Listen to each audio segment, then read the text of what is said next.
जय जगन्नाथ सांग नाई मु आज आपण को मो गाँ विषय किसी सेयार करने को चाहूँगी। गाँ आम गाँ आम जो छोटू बड़ होचे जो एत बड़ होम आसचे जो सांग अच्छा साथी मैंने अच्छा बापा माँ आम घर अच्छी किंतु आम झील मान भाग्य सौभाग्य सबुदिन न थाए मात्र किछि वर्ष आम आम गाँव में ही रही पारू कि मुझे कहबिनी कि मो गाँव एमती अच्छी सेमती अच्छी यहाँ अच्छी सहीटा अच्छे सहीटा मुझे कहबिनी बस एति कहबी निज गाँव में जो भल पाइबाटा थाए ना सेटा कौटी भी मिलेनी जो आत्मीयता थाए ना सेटा कौटी भी मिलेनी जिते आम गाँ को जाऊ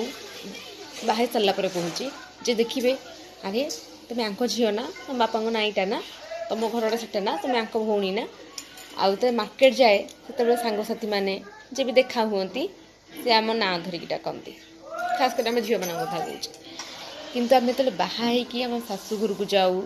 कि हजबैंड को जॉब पर बाहर रो सेटा आमको मिलेनी जोटा कि आम गाँव में मिलता है। खास कर मो कथा कहबी मैरिज पर हाँ मुझे मो हजबैंड को सहित भुवनेश्वर रोचे तो ये जे देखिले बस एमती कि तुम 8 नंबर लेन रोच ना कच ना एमती कहे कि जो मो घर को जाए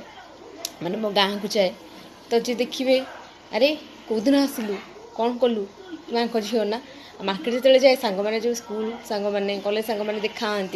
जो माने जो मार्केट रे आम जा आसवा थाए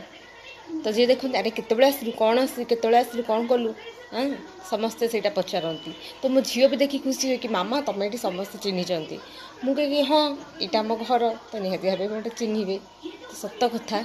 निज गाँ सेटा जो भी रहिले से भल पाइबाटा कौन मिलेनी। जय जगन्नाथ।